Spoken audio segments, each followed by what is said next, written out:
If you're right, then you build something great. And if you're wrong, then it doesn't matter anyway. If we're all doomed, you might as well go out trying. What's your argument? Your argument is we're all doomed, so I just want to lie down on the sofa and cry until the apocalypse comes? Welcome to Brave. Learn from Southeast Asia's best tech leaders. Build the future, learn from our past, and stay human in between. No BS on success. I'm Jeremy Au, venture capitalist, serial founder, Harvard MBA, science fiction nerd, and dad of 2 daughters. Every week, we debate startup news, interview changemakers, answer listener questions, and share personal insights. Join our movement of over 40,000 members and get transcripts, resources, and community at www.bravesea.com. Stay well and stay brave. Hey Hongyi, good to see you. Good to see you too, Jeremy. Yeah, I've always been following you since our secondary school days, and we've had some parallel tracks in technology, California, Boston, and now I'm glad to be here. Yeah, no, thanks for having me. It's definitely been a long time. It's funny how even after school, actually, the world isn't that big and you end up going in very similar loops. Like I was going to the tech loop and entrepreneurship and trying to make a difference. I would love for you to introduce yourself. Sure. So yeah, my name's Hong. I run a team in the government called Open Government Products. We're a software development team. We built FormSG. We built the vaccination portal during COVID. We've got 40-something different products. It's a team of engineers, designers, and product managers mostly. Before that, I was at Google for a couple of years. Worked there as a PM, worked on the search team, worked on the infrastructure team. And before that, I did computer science and economics. Yeah, amazing.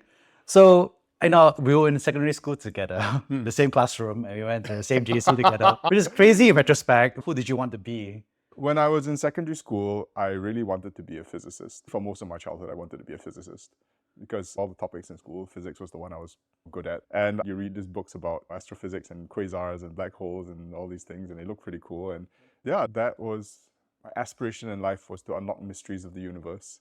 I actually, even up until applying for uni, I was still thinking about applying for physics more than anything else. I already really changed my majors once I started uni. Yeah. Now, I remember my secondary school very clear memory was we had a physics teacher, Mr. Ngka, and I think he laid together this challenge where it was like, this is the electrical diagram from A to B. Oh, I remember. And he was like, this is a really difficult program. Go find me later during the break when you get the answer. And then you should raise your hand, and then you gave the answer straight away. Oh yeah, it was a resistor cube. I remember it was a cube of resistors, and with each length of the cube, there was a 1 ohm resistor, and you were trying to figure out what was the net resistance of the entire cube. And then you gave the answer correct. That's mind blown. I remember the puzzle. It was quite a fun puzzle. Yeah, all I remember, it was like flabbergasted. And then you were like, no, it's very obviously the answer. And then I was like, mind blown. Because the edges of the cube, because cubes have multiple faces and then you have the branching things, and essentially the solution was you have to recognize that after the first split, the 3 points had to be isopotential, and therefore you could normalize it into a simple 3 series and split into parallel. So the first one splits, the second one splits into 3 again, and then you just normalize things that way.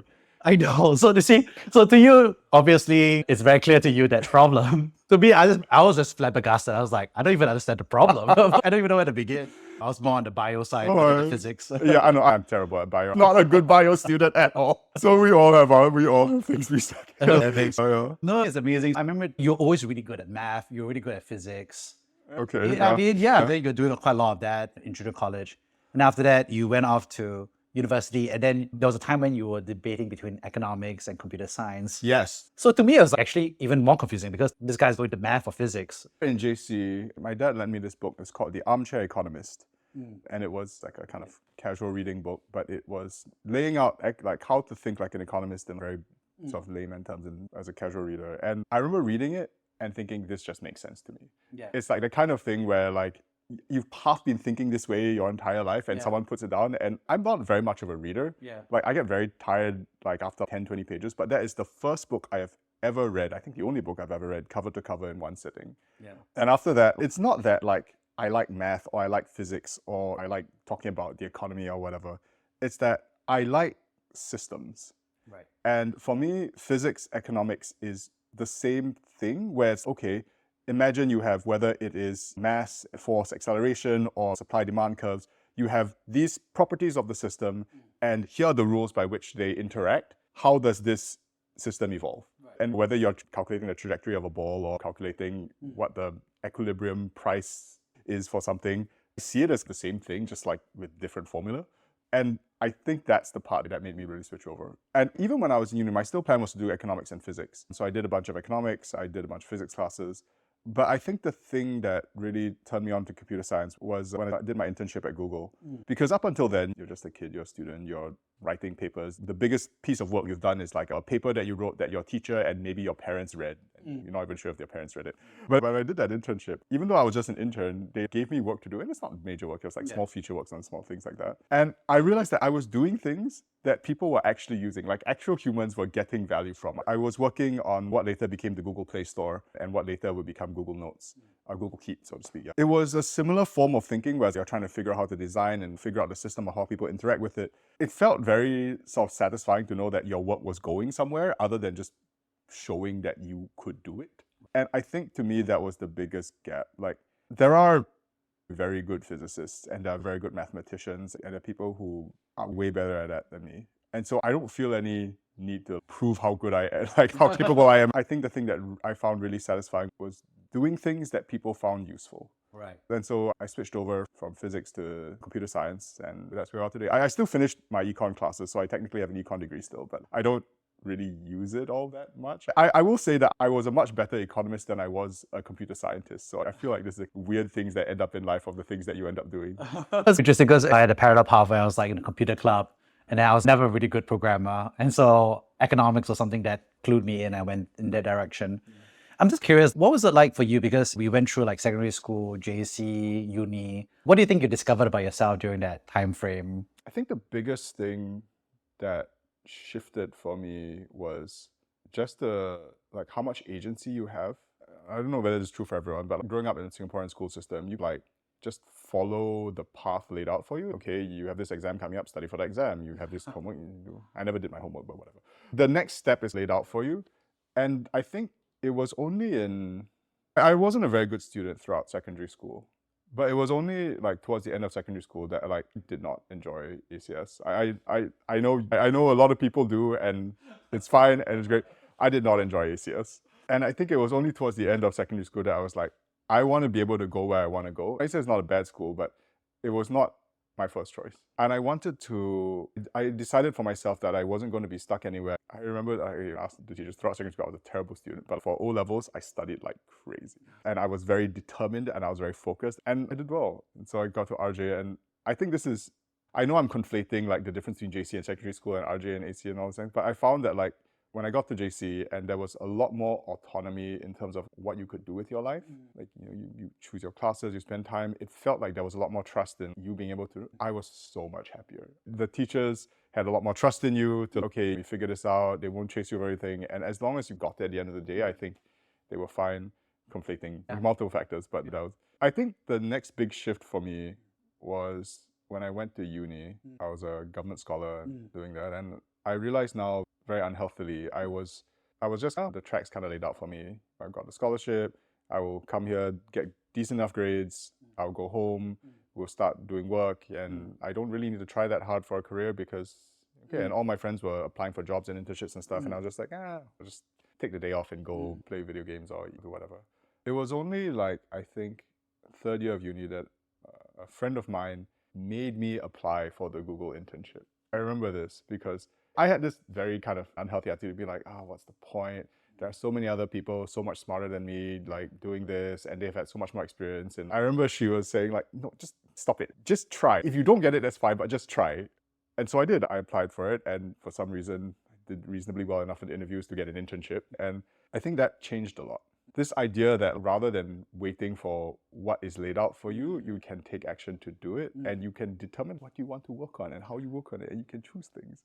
And I really liked that experience. And it was I felt so empowered that summer, that internship, not because I was doing like the most mind-blowing work or whatever, but just that people trusted me to do things that other people would use. I think from there, it shifted my attitude a lot. And so rather than just be like, okay, what's the system? What's laid out? Okay, let's go with that. You asking yourself, no, but what do you want? What do you want to do? What should we be doing? And then making that happen. And so I started being a lot more proactive, which is a very big part of who I am today. Yeah. Did you have any good bosses or managers that changed how you saw agency or work? Yeah, I think my first experience with a really good boss, not that my other bosses were bad, but my first experience with a really good boss who I really felt like, wow, I learned a lot from, was my manager on the search team, Peter Lindsley. He was the PM on image search when I was there. And I remember when I was like looking for within Google and I was talking to different people, and I spoke to him, and he was just really excited about all the things we could do. Because we talked to other people, they're like, oh, why are you interested in this? And you give some ideas and you give some thoughts, and how would you solve this problem? You put on your student brain and try to solve the puzzle. But with Peter, I remember like talking to him and be like, oh yeah, for image search, we could put a big map at the top of image search when you search for a place, or like when you search for shopping results. So then instead of just showing you random pictures, we specifically focus on things that people could buy because that's actually what you want to do. Or when you search for celebrities, rather than just showing you 100 pictures of their face, you could show them at a concert, them out and about. And when you talked to him about it, he was like, oh, absolutely, like this is how you do it. Like imagination of the possibility, that excitement of there are all these things we could do. Let's just figure out which ones we do first and not. I think that really changed a lot. That was a really good thing. For me, the thing was just that perspective of let's try to, like, he was excited about seeing the things that we thought about, and like he really wanted to just try to help me see if we could get those things done. It wasn't about, oh, because you're just a junior PM. It wasn't about, oh, here's his agenda and everything. He passed it to me and then tell me things to do. It was more about, yeah, let's get you to think about all this stuff, and how can I, as a manager, help you make that stuff happen. It really shifted my mindset, which even to today, I think is a very core part about how I run my teams, which is that you don't have to have management structures be purely control systems. They can be focused on empowerment systems as well. I think the assumption that most people make is that management structures are purely control structures, which is that the CEO or the minister or the permsec or whoever has a thing they want, and then they tell the director who tells people, and everyone's job is just to allow, is a massive control structure in order to do what the boss wants you to do. But as for yourself in VCs, yes, you need a little bit of that, but sometimes what you actually want is an empowerment structure. Sometimes what you want is to find good people, especially when it comes to like more abstract knowledge work and things like that. It's not that I already know the answer and I need you to do it. It's that I need to somehow find the people who I know can figure out things that I can't figure out and support them in doing so. And you are trying to empower people. And I think that was my first experience, just like, yeah, with a really good manager. Oh, that's amazing. Yeah. That sounds really inspiring. And I think what's interesting is that you're starting to talk about two things, right? Which is like the organizational theory and also your own personal experience as a manager. How do you think you've evolved as a manager over time? Because once upon a time, you were an intern, then you became an individual contributor, then you became a manager, now you're a manager of managers, and also you have a lot of experience now. So, across different products. How have you evolved as a person? I think I've recognized a lot more about what people need to do well. And that seems very abstract, so maybe let me elaborate. When you first start work, your primary challenge is how do you do this job well? Your boss gives you tasks, you figure out how to execute, you build your skills, your programming or talking to stakeholders. When I first became a manager, I had this mental model of I know how to do well. I am going to get to do the things that I would have done. When I had my first couple of engineers reporting to me, I was very micromanaging. I would ask them, write me a code, and after I would read through every line of code, I would format this way, and I would go and get it to be exactly as though I would have done it. And I think there are industries and there are jobs where that is what you want. But I found that I wasn't actually very productive, because then we ended up just doing the work more than twice, because they would have to do it. Then I would have to essentially look through it and do it as if I was doing it. And then we have to like ding dong back and forth together, and it wasn't very productive. So I had to try to figure out what was I trying to do. And firstly, I think I learned to let go of a lot of the detail. It felt like good use of brain power. Yes, you're right, you could spend your time doing this, and maybe you do a little bit of it more at the beginning so that they get the vibe of what you're trying to accomplish. But over time, actually what you want is you are not trying to get them here to do exactly what you would do. You're trying to get them here to do things because you don't have time to think about it.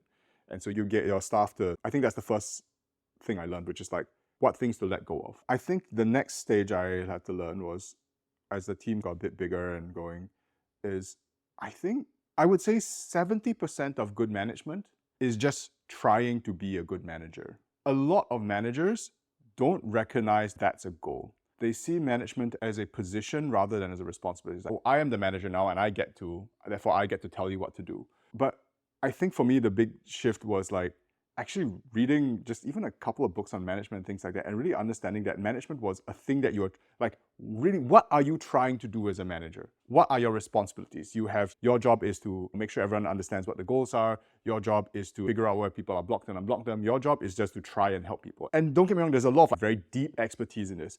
But I have found that the top determining difference between really crap managers and really good ones, whether or not they want to be a good manager, once you just start having one-on-ones and keeping notes with your reports and trying to talk to them and understand what the challenges are, actually you get really far. There's still another 30% which is really hard to get through, but 70% of it is just wanting to be a good manager.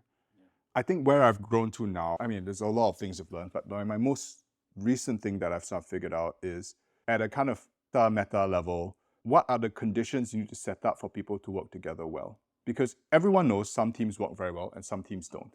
And it's very easy to chalk it up to culture or just personality or whatever. And you're not wrong, but as someone whose job it is to run an organization made up of literally dozens of teams, you can't just hope that you get the right personality.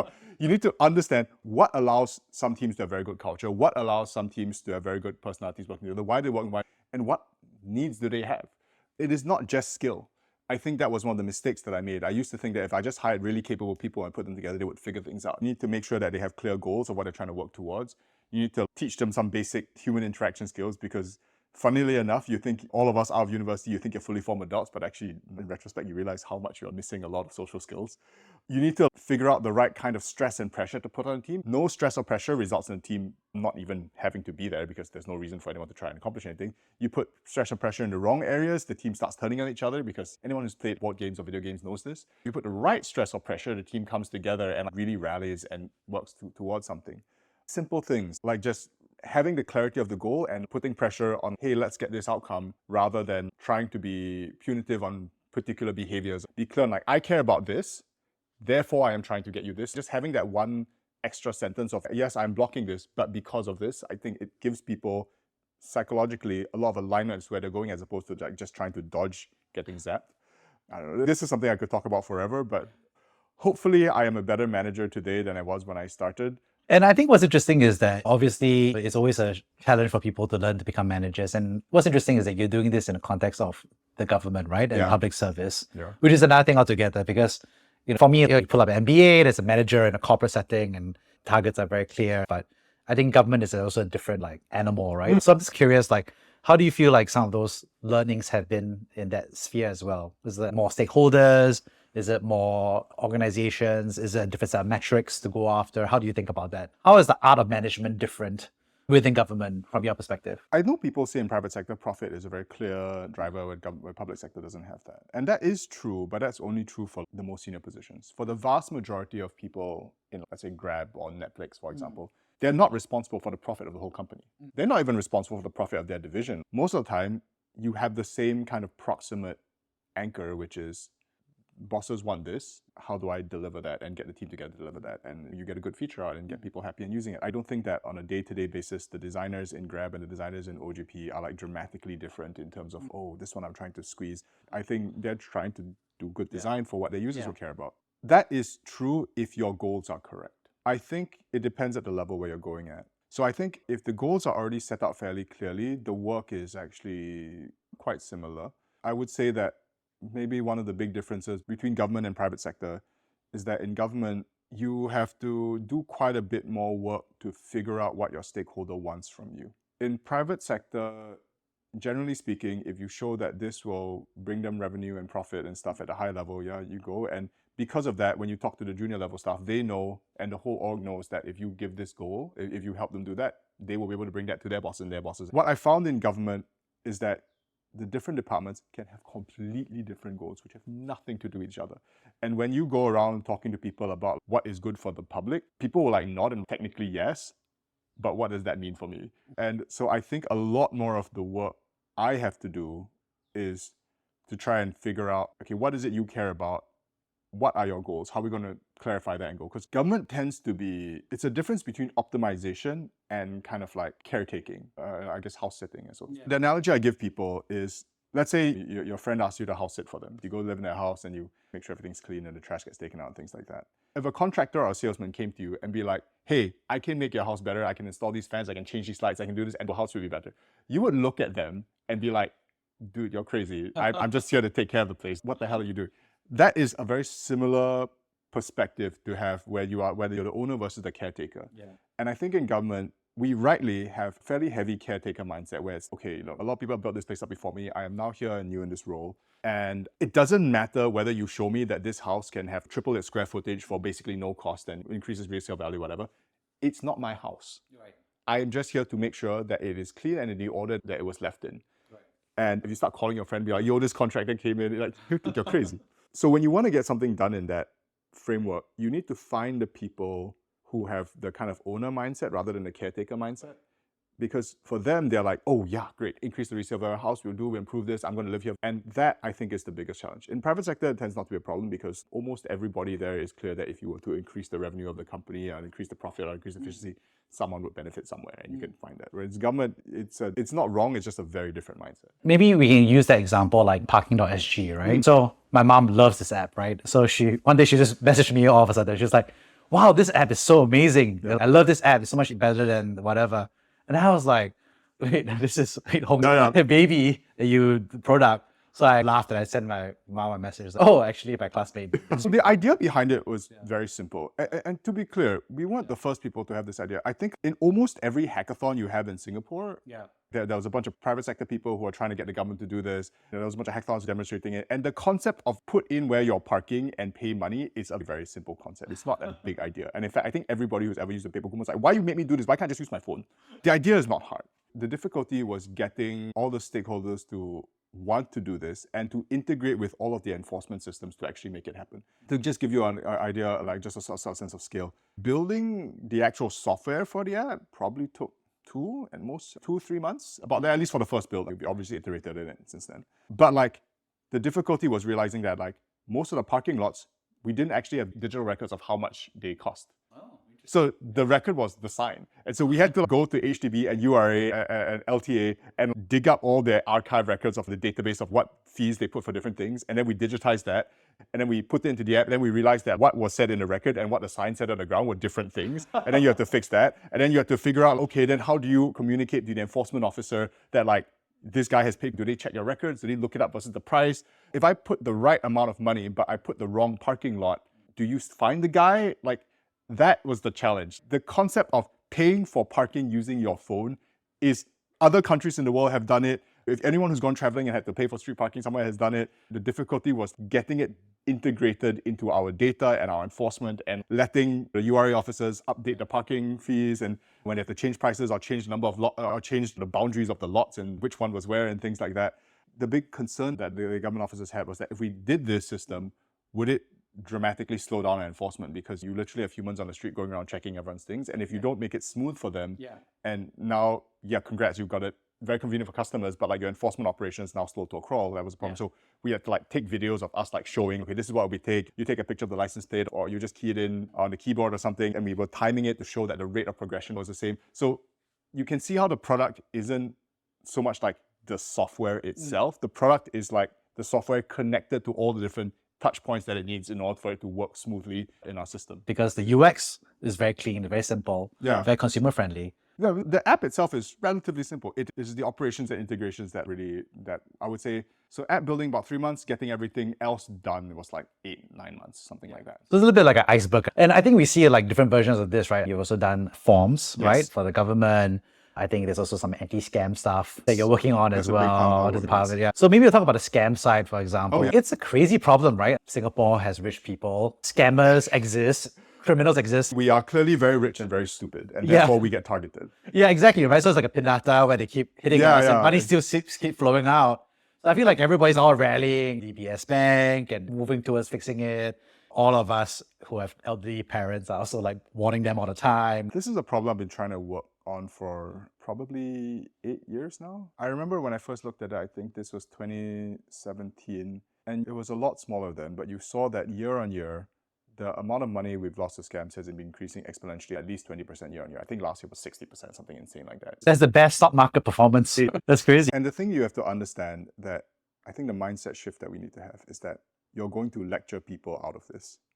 I think it's quite clear at this point, despite all the PSAs and the posters and the like warning messages and notifications, it does jack all. You cannot think of this as a like nagging thing. You have to think about this systematically, because I think the mental model people have about scammers is that, someone offer you like investment opportunity too good to be true, you surely take it. And if you get scammed, it is morally right that you lost your money because you're stupid. But if you look at them nowadays, they are really sophisticated. The message that you get from the scammer and your bank are exactly the same. The only difference is that the link is like a couple of characters different or something like that. You cannot expect people to parse all that and make that call. In fact, there was a problem at some point where the scammers could literally change the sender ID of the message and send it in the same thread of conversation as your actual bank messages. So it will be legitimate DBS messages, and then there'll be a message from a scammer literally in the thread, and you're supposed to know that this one message out of it and that they could compromise and call themselves DBS. That's not reasonable. Right. You're not going to solve this by lecturing people harder. You need to figure out systemic solves. Right.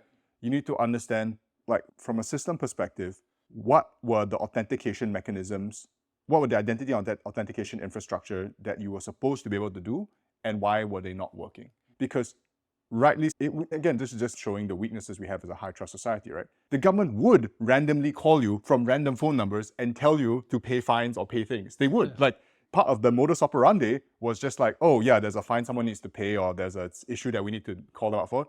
Just pick up a phone, call them, declare that you are from the government, and because we're Singapore, they will comply. Yeah. That is clearly a vulnerability.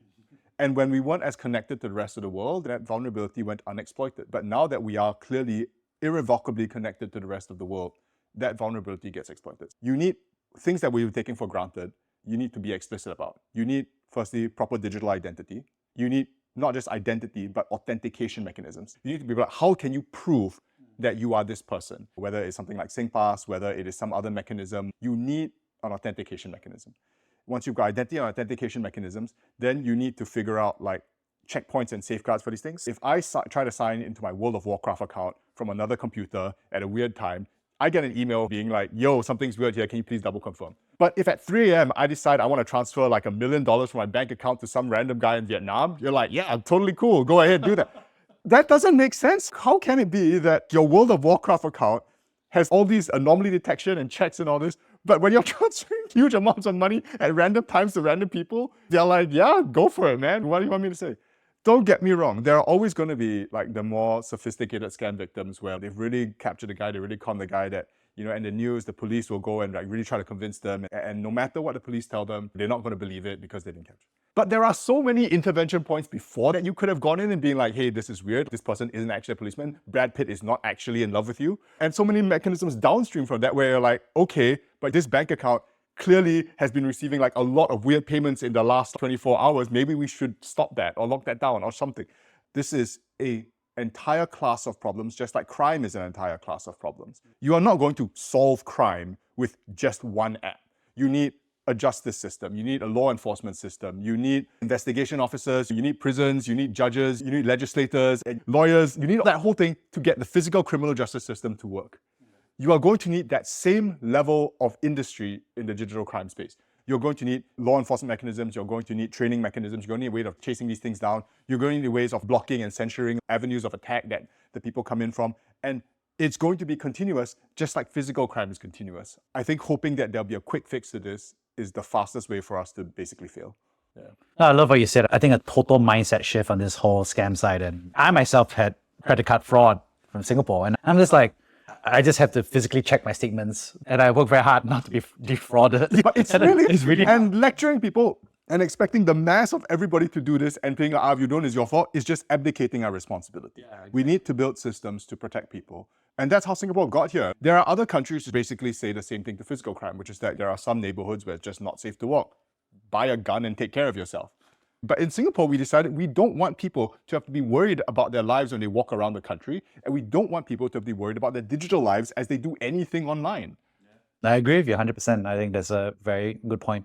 I think what's interesting as well is there's also like some sort of geographic dynamic to that as well, right? Because we're talking about a defense perspective, but also there are known these scam centers in Southeast Asia, this whole industry. And I think China's so frustrated to the point that they're basically bankrolling military and other interventions to just extract their nationals from call centers out in the Golden Triangle. I am not informed enough or smart enough about this space to tell you what the geopolitical solution to financial fraud is. What I can tell you is that for us at least, rather than focusing on what people should not do, focus on what people should do. You saw this with the banks, for example, previously, right? We keep telling people, don't pick up these phone calls.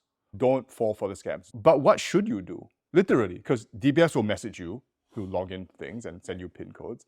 The scammers will message you. LTA will call you with phone calls. The scammers will call you pretending to be SPF. And I think if you are trying to patch all the holes in the ship, you're going to fall over. So instead, I think the strategy we need to have is, what are the protocols we use for working with government and working with banks and working with hospitals? It's going to be a lot of work to get people there, a lot of work to train people in these protocols, but figure out what you should do rather than telling people what you should not do, and then move things onto there so that you're at least protecting your particular important paths. But then the people rightly have the question, if I want to do a transaction digitally with my bank, what should I do then? How do I make sure that this is secure? And don't tell me look for the +65, because that was a stupid message we put out, and immediately they compromised like in no time flat. I remember that actually, because it was like, if the call is +65. It was such garbage. Like, because anybody was like it took like literally like less than a couple of months for the scammers to be like, okay, they're looking +65, we'll just put +65 for our numbers. It failed to understand like what the actual vulnerability was. It was not a wrong heuristic, but it wasn't. My personal view, I think just as the government provides NRIs and like infrastructure and trust, we need to provide that same level of infrastructure and trust around digital transactions. So we need to get our digital identity system working well and ubiquitously. You cannot just be like, oh yeah, but don't use this, that, but don't also reuse your passwords and don't fall for, like, we need to provide a reliable mechanism, actual people in Singapore, to verify each other digitally. Now, this could be SingPass, it could be something else. I don't particularly care, but this is just infrastructure the government needs to provide. Because the alternative is for the private sector to do this, and the only alternative to that was like WorldCoin or something like that, and they had a whole bunch of fraud and associated stuff with it, because of course it would.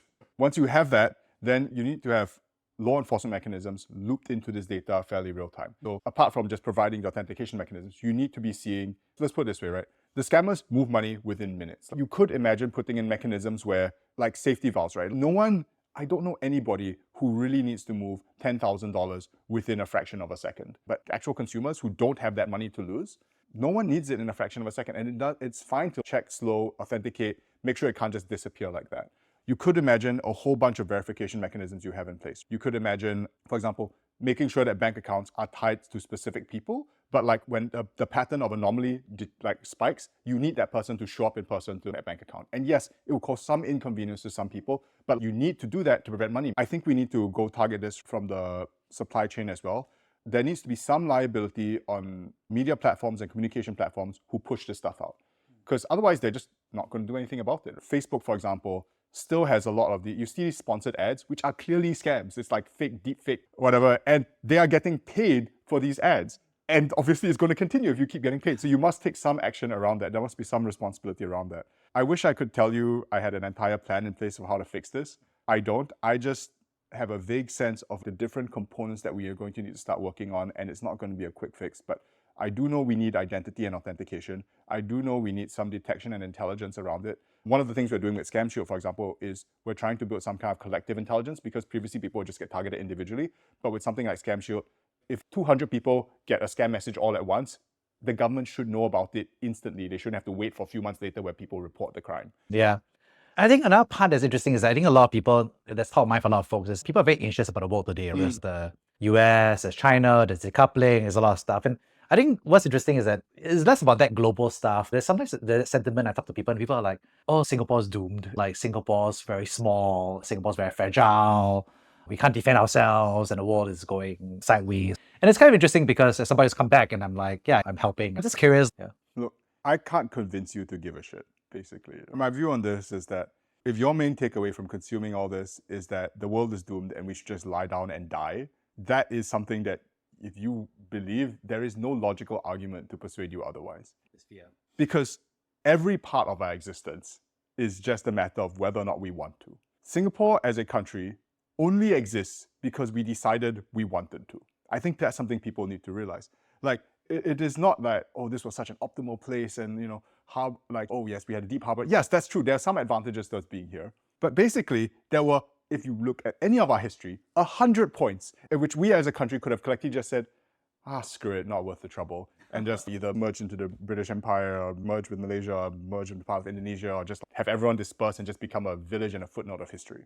The only reason this country exists is because we decided that actually we could do something here, in defiance of everybody else in the world who basically were like, whatever, who cares about this backwater crappy village? Because no one was going to care about us but us. And because we did, we worked together, we created a vision, and it requires us to coordinate, and if only a small fraction of us believe this, but enough Singaporeans, enough people who are here believe that we could do something better, that we said we'll put our legs down and we'll try to push this forward. And we did, and that's where we are today. It is, if it wasn't for that, we would just be like a random patch of dirt in the ocean somewhere where someone thought they saw a lion once but probably didn't. That's what Singapore is. That's all we are.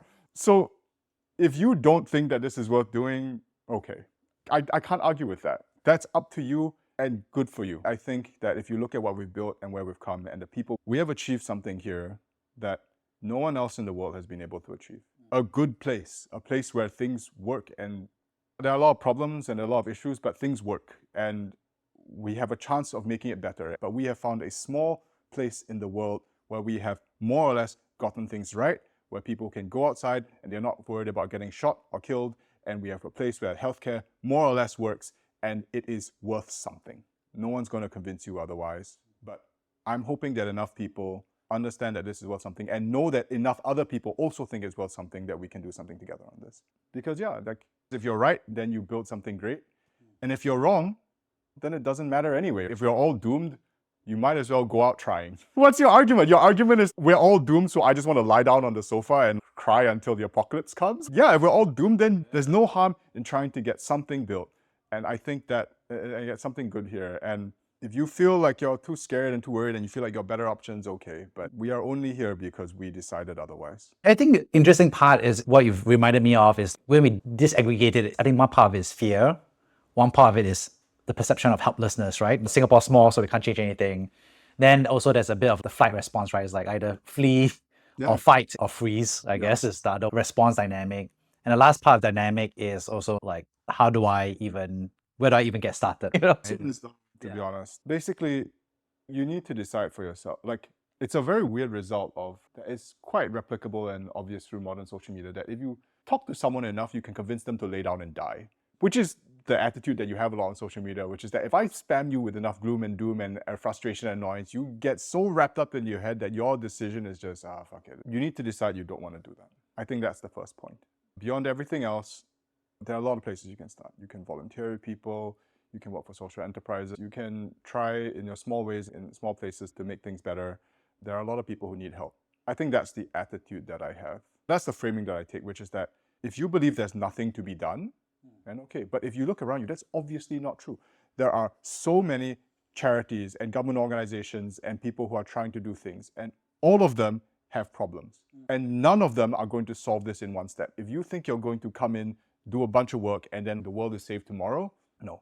But it's going to be not one step, not two, it's not even going to be 10, it's going to be like 100 different steps of 100 different people trying to push this forward and get something through. And I think that's the attitude that I have towards this, which is just pick a place and start. It doesn't really matter where. It's you come back to a house and it's messy and cluttered and go, oh, where should I start cleaning? But actually the most effective thing to do is just pick up and start. And as you pick up and start, you will see what works, what doesn't work, and you will learn 100 things which don't work before you find something which does. You will see a bunch of projects fail. Hey, but this is getting some traction. You put some weight on there, then you will build those skills and you go and you get somewhere. And if that sounds like a lot of work to you and you'd rather lay down and die, okay. But for the people who don't, this is what you do, bit by bit. And wrapping things up, when have you seen yourself being brave? Could you share a personal story about a time that you've been brave? I don't know whether I would consider myself brave for any of these things because, truth be told, like compared to a lot of other people in the world, our lives here, especially in Singapore, are very safe and very sheltered. And nothing you do, whether it is arguing with a colleague or going, is particularly brave. And I think that to me is my reference point. The way I describe it is that you look at the Ukrainians, for example. For them, they are literally deciding that we're going to do this. They could very easily, at 100 points, we're just like, fuck it, our country doesn't exist anymore. But they literally fight for their lives while going to work. If you're in a lot of other countries in the world, fighting against corruption and government inefficiency literally gets you killed. Literally. They don't argue with you, they don't dock your career, they don't give a bad remark in performance or your thing. They literally shoot you and kill you. Sometimes worse.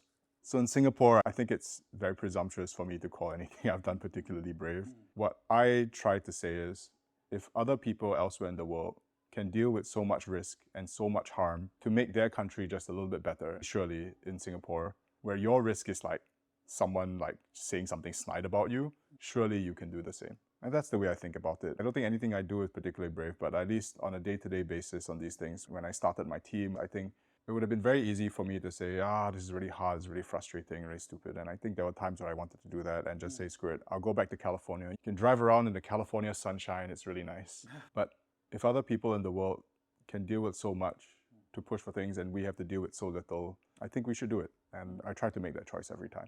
Amazing. Thank you so much for sharing on the podcast. It's good seeing you. I'd love to summarize the 3 big takeaways. First of all, thanks so much for sharing about your childhood dreams of being a physicist and how it's shaped up in terms of economics, in terms of computer science, in terms of who you are today. Secondly, thanks so much for sharing about your reflections on who were your good managers and how you've improved as a professional over time and how you've become a manager and how you see that coming together as your own philosophy. And lastly, thanks so much for sharing. I think people who are thinking about joining government or working in public service or working in industries that have a social impact element, how to think about the world, the place of Singapore, and how people can get started on a tiny corner of their house, as you said. Thank you so much. It was good seeing you, Jeremy. Thank you for listening to Brave. If you enjoyed this episode, please share the podcast with your friends and colleagues. We would also appreciate you leaving a rating or review. Head over to www.bravesea.com for member content, resources, and community. Stay well and stay brave.